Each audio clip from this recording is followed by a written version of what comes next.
Rabbi Cherlow, we probably want to make a comment.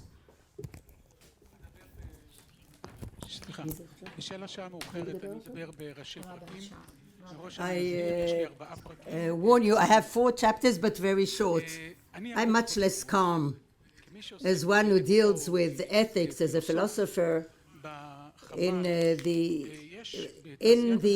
military industry, there are 4 components that each by itself is a big shadow, and 4 together are a bigger danger. First of all, we talk about arms and technology with the real significance to human life. 2, everywhere where there's a lot of money, there's a huge danger for corruption. That's an ethical norm number 2. 3, even in holy books. Do you want to talk about ethics of rabbis? No problem. Why don't you make a conference on ethics of rabbis? 60 pages I wrote about it. Number 3. It says in my article, doesn't it? Number 3, for the subject itself, the famous statement of Brightness that the sunlight is the best, purest, is not relevant anymore. It's good for ethics, but not for arms. And 4 deals with the export of arms, people who have huge power in the state of Israel. Let me call it, just for the sake of argument, I don't mean it, but it's a junta, a security junta. Really, I'm very cautious of what I say, but I just want so that we save 2 minutes to describe it. So, junta is a sect, you know what it is. So these are the 4 reasons. Each by itself is a threat. 4 together, accumulated, and arms export is, of course, a problem, big problem. Second chapter, the map of interest. And I want to focus on interest. When we deal with ethics, interest is not a negative word. Usually when you say interest, I have an interest. Interest means that when we have an ethical dilemma, first of all, we put everything on the table. And I was going to present here, I wanted to show you a mess.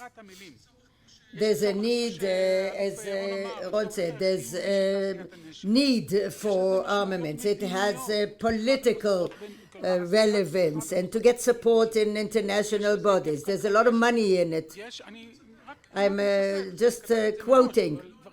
If not ourselves, who's going to do it? Somebody else is going to do it. And the other side has a risk. My mother of blessed memory was a patent engineer. I grew up in a house that some of the patents were special doors and others were in arms, exposing Israel as involved in the most dark places. Economic corruption, all that is something that has endless components. Therefore, the dilemma or decisions about the dilemma, who do we give to and who not, is very, very complicated and complex. The third chapter, there's a difference between an outlook of a CEO of the Ministry of Defense and my outlook.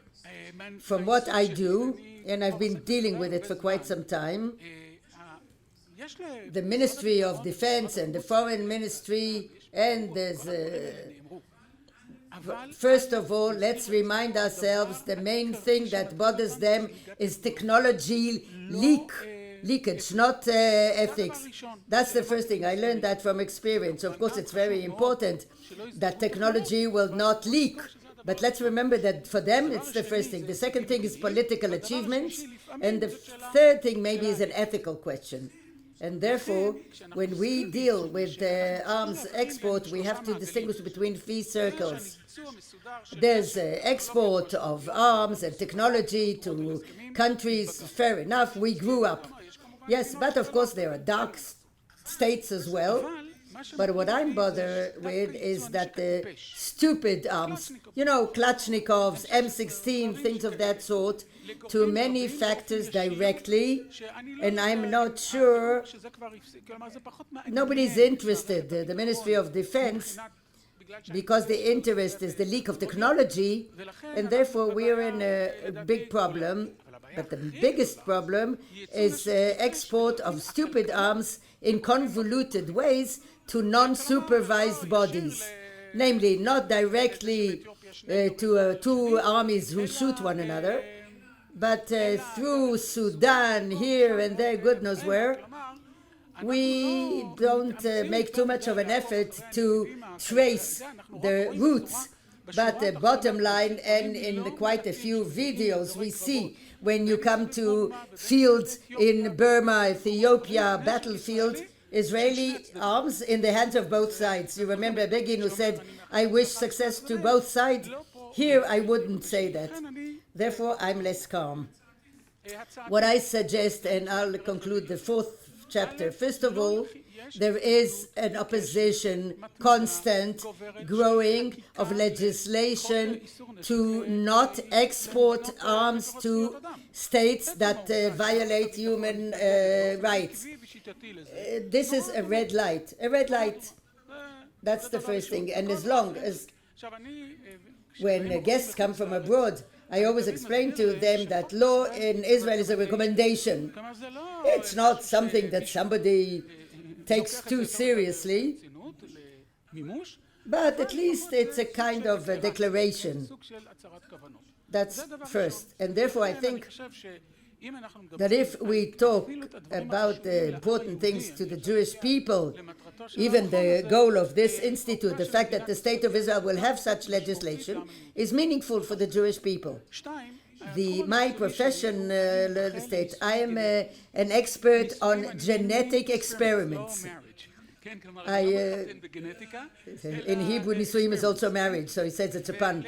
But I work with ethics of genetic experiments, and there is the Helsinki Commission. The Helsinki Commission is not made up just of doctors, of physicians, otherwise I wouldn't be there. The Supreme Helsinki Committee, I am a member of, for many years, of experiments on humans. And today there is gene engineering using genetic therapies, etc. There's a Helsinki committee whose goal is ethical par excellence. And we always have to remind ourselves, and I think we also have to be careful of shadows. The goal of the Helsinki Committee is to promote studies and research, not to stop it. Otherwise, you can stop all the gene engineering. You can stop it, but the idea is to promote it. But, same here, the goal is to have export of arms and of weapons, but I call upon establishing a Helsinki committee, and something that the Ministry of Defense does. And in the jungles, there are a few commanders from the IDF who train evil forces. I know it from my children, not that they're there, but from lectures they got as commanders in the army, in the IDF, and all sorts of offers. People told them, come and work there. It's not for the Ministry of Defense. People go there, they get it. It's nothing to do with the Ministry of Defense. And I would call upon the Chief of Staff, any commander that trains militarily in Africa or wherever will not serve in reserves in the State of Israel. If he doesn't do it this way, he'll go somewhere else. So what's the big deal? Yes, you're right. But you know anybody who was thrown out of reserves? I don't. I'm sure when they come. I said that the law is a declaration. It's not an implementation. It was said here also before that assimilation of the ethical issue, part and parcel of training cadets in the foreign ministry. I have now two sons, civil servants. Today one of them is in the Ministry of Finance, and the other one is an economist in the Ministry of Health. Of course, they fight each other all the time. They did not go through such ethical training. Never, when they entered their job. In all the overlap, nothing was said about it. No ethical training. There should be a decision of the government that any job, civil service, part of the training, what is ethics, and the fourth thing I suggest is, of course, governance. Governance, a law, namely that part of the struggle of the legal authorities has to be changed deeply, but that's not the subject at the moment.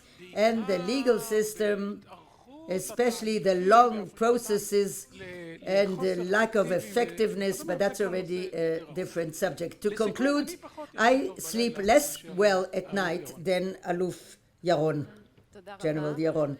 Thank you. Unfortunately, we don't have time.